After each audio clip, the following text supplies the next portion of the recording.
गरिमामय कार्यक्रम में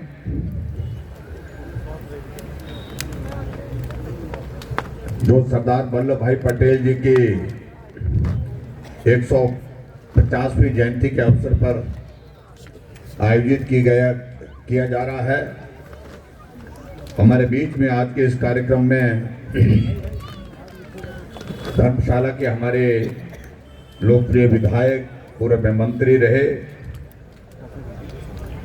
भाई सुधीर शर्मा जी, इस कार्यक्रम के जिला के संयोजक और पार्टी के हमारे प्रदेश के उपाध्यक्ष, कांगड़ा के हमारे लोकप्रिय विधायक भाई पवन काजल जी, हमारे बीच में पूर्व मंत्री श्रीमती सरवीन चौधरी जी,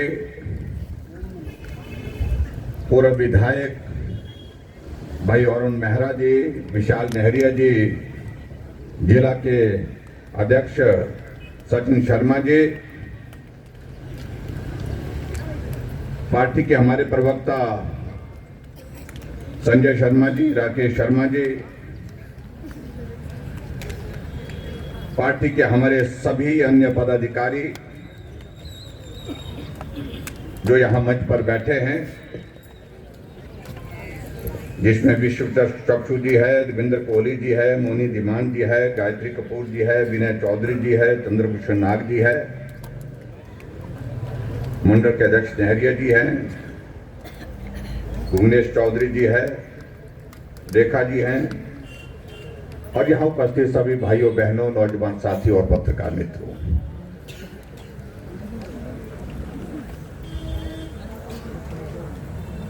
आज यहाँ धर्मशाला में हम सरदार वल्लभ भाई पटेल जी की 150वीं जयंती के अवसर पर इकट्ठा हुए। मैं भाई सुधीर शर्मा जी, पवन काजल जी और मंच पर बैठा हमारा नेतृत्व संगठन का, सबका आभार व्यक्त करता हूं। बहुत सुंदर कार्यक्रम आप सब लोगों ने यहाँ पर आयोजित किया है और इस आयोजन में आप सब आए, यहाँ पर आप सबका मैं हृदय से आभार व्यक्त करता हूँ।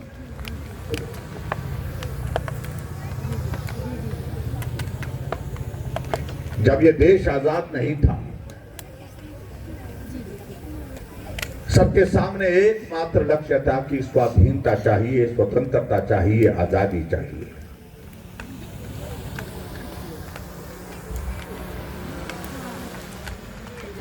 और उस आजादी को हासिल करने के लिए जो भी मंच जहां जहां जिस रूप में मिल सकता था, उस मंच के माध्यम से पूरे देश में एक तरफ से दूसरे कोने तक देश की आजादी का वो आंदोलन चलता रहा। और 200 वर्षों से भी ज्यादा समय तक इस देश पर कांग्रेस कि कुछ लोग जिनका जिक्र करते हैं खासतौर से कि ये आजादी हमारी वजह से है,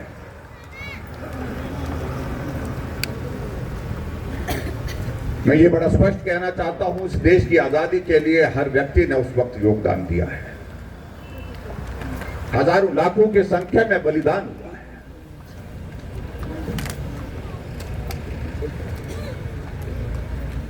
दो 200 वर्षों से ज्यादा के इस अंग्रेजों के शासन को उखाड़ फेंकने के लिए जब देश ने मन बना लिया,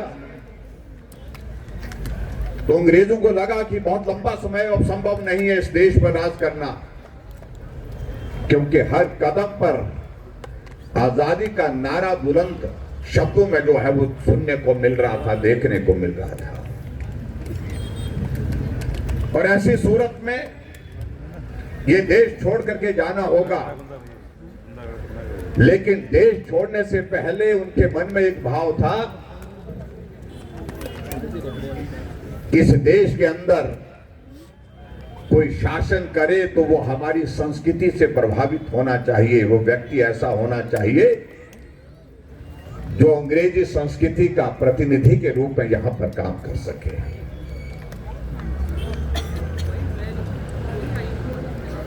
जब तय हुआ कि देश छोड़ करके अंग्रेज जा रहे हैं, इस देश में शासन जो वैकल्पिक व्यवस्था जो करनी है इसको किस प्रकार से किया जाए, इस देश को कौन संभालेगा, इंटरिम गवर्नमेंट के रूप में कौन प्रधानमंत्री होगा, कौन नेतृत्व करेगा, इस पर एक फॉर्मूला बनाया गया। वो फॉर्मूला ये था कि जहां देश के अंदर उस वक्त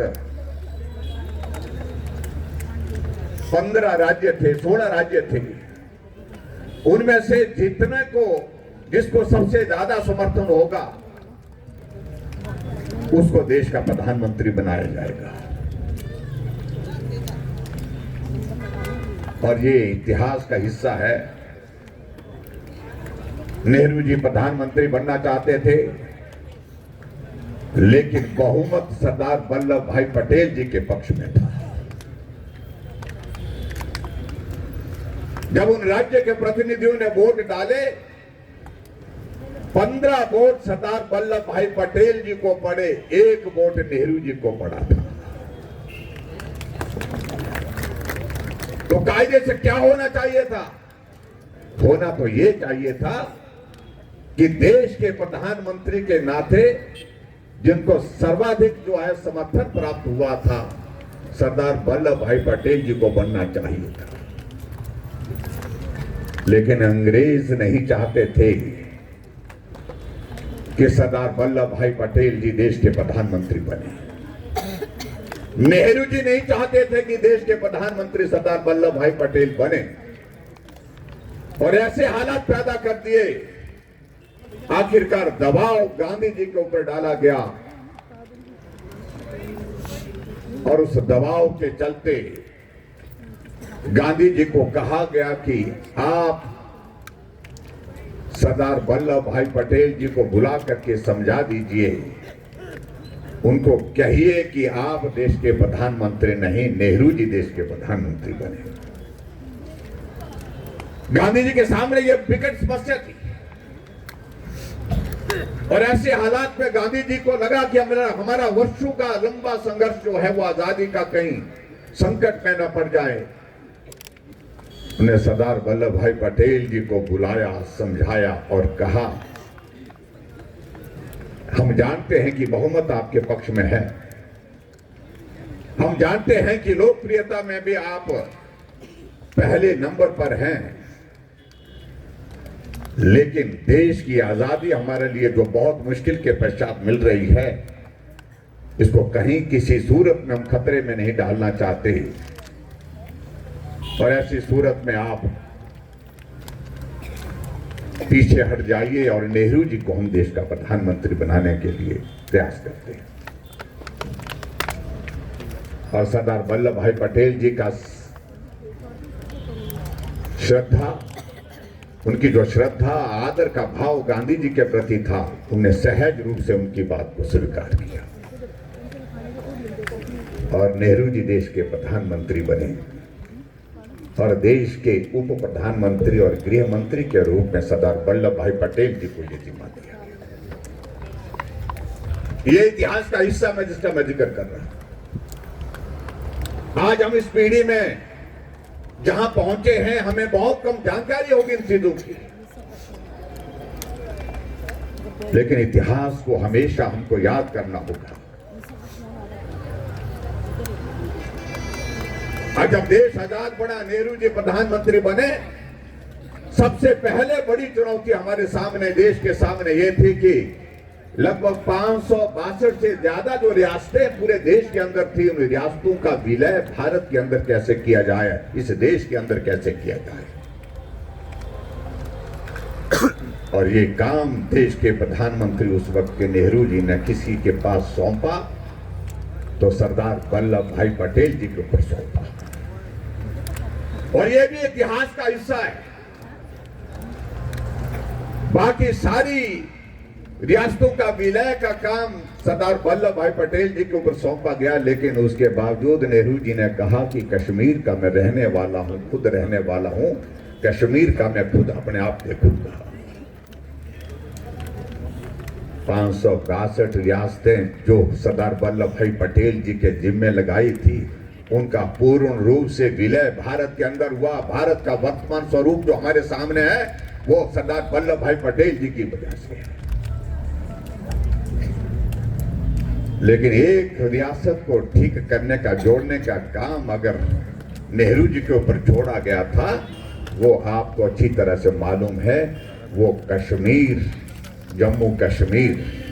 का हम जब जिक्र करते हैं, अभी तक भी बहुत सारे प्रश्न खड़े कर दिए जाते थे उस पर। ठीक तरह से जो विलय जिस तरह से होना चाहिए था उस तरह से नहीं हुआ। धारा 370 का जिक्र होते हुए उसको भारत के साथ जोड़ा गया। ये देश का इतिहास है। आज देश आगे बढ़कर के एक मुकाम पर पहुंचा है, पूरी दुनिया के मानचित्र वाला अलग पहचान के साथ खड़ा है। और मैं इस बात के लिए आभार व्यक्त करता हूं हमारे देश के वर्तमान यशस्वी प्रधानमंत्री नरेंद्र मोदी जी को, जिन्होंने इस बात को महसूस किया जितना बड़ा योगदान सरदार वल्लभ भाई पटेल जी का रहा है इस देश को बनाने का, उसके अनुरूप, उसके हिसाब से उनको जो सम्मान मिलना चाहिए, पहचान मिलनी चाहिए, वो पहचान देश के अंदर नहीं दी गई है। और जब वो गुजरात प्रदेश के मुख्यमंत्री थे नरेंद्र मोदी जी, हम ऐसा क्या काम कर सकते हैं जिससे दूर से मालूम पड़े कि ये इस व्यक्ति ने देश को एक बनाने के लिए, देश को एकजुट बनाने के लिए बहुत बड़ा योगदान दिया है। तो तय किया पूरी दुनिया में कहां कहां स्टैच्यू लगी हैं, बहुत सारे स्थानों पर अपने अपने देशों के अंदर, अलग अलग देशों के अंदर लगी हैं। सबका पूरी डिटेल मांगी गई और फिर इसके बाद तय किया गया कि जितने भी स्टैच्यू पूरे देश के, पूरे दुनिया के अंदर लगी हैं, सरदार वल्लभ भाई की, पटेल जी की जो प्रतिमा हम बनाएंगे वो दुनिया की सबसे बड़ी प्रतिमा बननी चाहिए। 182 मीटर, 182 मीटर की प्रतिमा बनाने का फैसला किया और उसके लिए कमेटियां बनाई गई थी पूरे देश भर में। और ये संयोग है, मुझे इस बात की प्रसन्नता है कि मैं उस वक्त हिमाचल प्रदेश में स्टेट कोऑर्डिनेटर उस स्टैच्यू ऑफ यूनिटी का बनाया गया था और पूरे देश में तय किया कि जो किसानों द्वारा उपयोग किया गया औजार, जो खेतों में कृषि के लिए उपयोग किया जाता है, उसका लोहा लेकर के आएंगे, खेतों की मिट्टी लेकर के आएंगे, गांव की मिट्टी लेकर के आएंगे और उस मिट्टी को इकट्ठा करके हम गुजरात में जो है वहां पर पहुंचाएंगे, जहां पर statue of unity Sardar Vallabh भाई पटेल जी की बनी। तो हमने पूरे हिमाचल प्रदेश में उस काम को किया था और आज मुझे इस बात की खुशी है कि सरदार वल्लभ भाई पटेल जी की वो मूर्ति, मैं उसके कार्यक्रम में गया था जिस दिन शिलान्यास था, आडवाणी जी और मोदी जी जब उस वक्त गुजरात प्रदेश के मुख्यमंत्री थे, उस कार्यक्रम में जाने का मौका मिला। बहुत भव्य कार्यक्रम वहां पर बनाया और उसके पश्चात वो कार्यक्रम करने के बाद वहां पर उस मूर्ति की जो है वो वहां पर उसका शिलान्यास किया गया था। और आज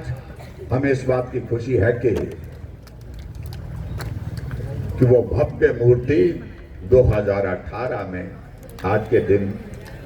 जिसका उद्घाटन आदरणीय प्रधानमंत्री नरेंद्र मोदी जी ने किया, वो एक पूरी दुनिया की ऐसी एक विरासत बन गई, दुनिया की एक ऐसी एक मूर्ति बन गई जहां दुनिया भर के लोग आते हैं, दर्शन करते हैं और वहां समझाने की जरूरत नहीं पड़ती है। दूर से मालूम पड़ता है कि इस व्यक्ति का स्टैच्यू इतना बड़ा बनाया है, तो इसलिए स्वाभाविक रूप से उसके लिए उनका योगदान भी उस रूप में रहा है। हमारे कांग्रेस के मित्र बहुत सारी बातें कहते हैं आजकल, उनको लगता है कि सरदार वल्लभ भाई पटेल जी हमारे थे, लेकिन सारा श्रेय जो है वो भारतीय जनता पार्टी ने ले लिया, नरेंद्र मोदी जी ने ले लिया। और उसके लिए दोषी अगर है तो उसमें दोष अगर किसी के ऊपर है तो वो कांग्रेस पार्टी के ऊपर दोष है, क्योंकि उन्होंने सिर्फ और सिर्फ एक परिवार को ही पूरे देश में जो स्थान और सम्मान देने का एक फैसला किया था, उससे हट करके जो है वो सरदार वल्लभ भाई पटेल जी को जो पहचान मिलनी थी वो नहीं मिल पाई थी। आज हमारे लिए सौभाग्य की बात है जो प्रधानमंत्री नरेंद्र मोदी जी का जो फैसला कि सरदार वल्लभ भाई पटेल जी की मूर्ति सबसे बड़ी बननी चाहिए, देश के अंदर नहीं दुनिया के अंदर सबसे बड़ी बननी चाहिए, वो बना करके हमारे सामने है। आज 150वीं जयंती के इस अवसर पर हम उनको श्रद्धांजलि देते हैं, उनके योगदान को स्मरण करते हैं। आज अगर भारत का ये स्वरूप, वर्तमान स्वरूप जिस रूप में है,